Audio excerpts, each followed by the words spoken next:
دوسرا جو آپ کے سوال کا حصہ ہے کہ گفتگو میں ذکر آیا کہ قسم صرف اللہ کی کھانی چاہیے، کیونکہ نبی کریم صلی اللہ علیہ وسلم کا فرمان ہے من حلف بغیر اللہ فقد اشرک او کفر، جس شخص نے اللہ کے علاوہ کسی اور کی قسم اٹھائی اس نے شرک کیا یا کفر کیا۔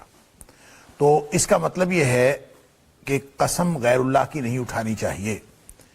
تو سوال یہ ہے جو پروفیسر صاحب نے کیا کہ کیا قرآن کی قسم اٹھائی جا سکتی ہے، کہ قرآن کی قسم اللہ نے بھی اٹھائی۔ در حقیقت اللہ کریم نے صرف قرآن کی قسم نہیں اٹھائی، اللہ نے تو ہواؤں کی قسم بھی اٹھائی ہے، اللہ تعالیٰ نے بادلوں کی قسم اٹھائی ہے، اللہ نے فرشتوں کی قسم اٹھائی ہے، اللہ تعالیٰ نے مختلف قسموں کی، مختلف چیزوں کی، مختلف اشیاء کی قسم اٹھائی ہے قرآن میں۔ اللہ تعالیٰ اس کائنات کا خالق ہے، وہ جس کی بھی قسم اٹھائے وہ اٹھا سکتا ہے، لیکن ہم پابند ہیں اسی کی دی ہوئی شریعت کے، اور وہ شریعت یہ ہے کہ اللہ کے علاوہ کسی کی قسم نہیں اٹھانی۔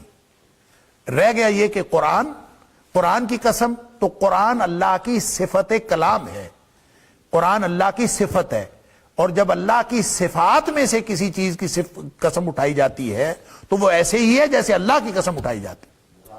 لہٰذا قرآن کی قسم اٹھانا وہ غیر اللہ کی قسم نہیں ہے، وہ اللہ ہی کی قسم ہے۔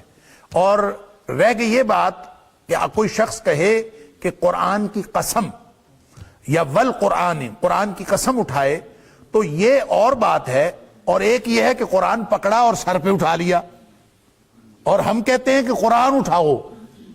تو قرآن اٹھانے کا مطلب یہ ہوتا ہے، یا پھر کہتے ہیں قرآن پر ہاتھ رکھ کے کہہ دو اور اس کو ہم قسم قرار دیتے ہیں۔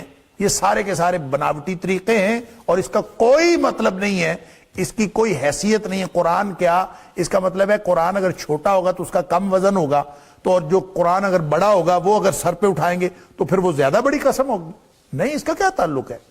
اصل بات قرآن کی عظمت کی ہے، اور قرآن کی عظمت قرآن کی صفت کلام ہونے کی وجہ سے ہے، اور جب صفت کلام ہونے کی وجہ سے ہے تو آپ اس کی قسم اٹھائیں، جیسے ہم کہتے ہیں اللہ کی قسم، آپ کہیں اللہ کے کلام کی قسم، لوگ کہتے ہیں رب کعبہ کی قسم۔ آپ اس طرح سے کسی بھی مخلوق کا ذکر کر کے ساتھ رب کا لاحقہ لگا کے اس کی قسم اٹھا سکتے ہیں، وہ ہے تو اللہ کی قسم نا۔ لہذا وہ حضرت عائشہ صدیقہ رضی اللہ تعالیٰ عنہ کا جو واقعہ آتا ہے کہ نبی کریم صلی اللہ علیہ وسلم نے فرمایا کہ عائشہ مجھے پتہ چل جاتا ہے کہ جب تم میرے سے ناراض ہوتی ہو اور جب تم مجھ سے ناراض نہیں ہوتی۔ اللہ اکبر۔ تو عائشہ صدیقہ رضی اللہ تعالیٰ عنہ نے پوچھا آپ کو کیسے پتہ چلتا ہے؟ تو نبی کریم صلی اللہ علیہ وسلم نے فرمایا کہ جب تم مجھ سے ناراض نہیں ہوتی تو تم قسم اٹھاتی ہو محمد کے رب کی قسم صلی اللہ علیہ وسلم، اور جب تم مجھ سے ناراض ہوتی ہو تو تم کہتی ہو ابراہیم علیہ السلام کے رب کی قسم۔ تو مجھے اس وقت پتہ چلتا ہے کہ تم میرے سے ناراض ہو، میرا نام نہیں لے رہی، قسم تو اسی رب کی ہے۔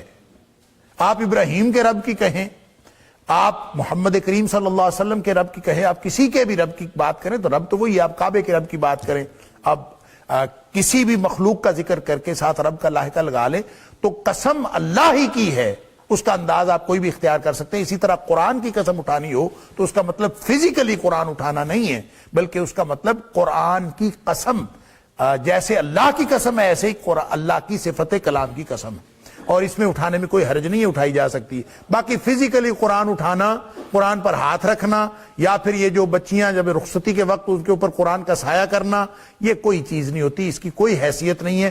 فزیکلی اس کا مطلب ہے قرآن کے گتوں کا سایہ کرنا ہے، قرآن کے اوراق کا سایہ کرنا ہے، قرآن کے وہ جو اوپر غلاف چڑھا ہوا ہے اس کا سایہ کرنا ہے، نہیں، قرآن کے احکام کا سایہ اور قرآن کی دی ہوئی شریعت کا سایہ، اگر اس کے تحت آپ نے زندگی گزاری تو پھر قرآن کا سایہ اس کے اوپر ہے، پھر انشاءاللہ اس کی زندگی خیر و برکت سے بھرپور ہوگی۔ فزیکلی قرآن پکڑ کے اس کے اوپر سایہ کریں گے تو اس کا کوئی تعلق جو ہے وہ اس کی زندگی کے ساتھ نہیں ہے۔ یہ ہماری ساری کی ساری شارٹ کٹس اصل میں ہم نے بنائے ہوئے ہیں کہ شاید اس طریقے سے ہمارے اوپر قرآن کی ساری برکتیں ہو جائیں۔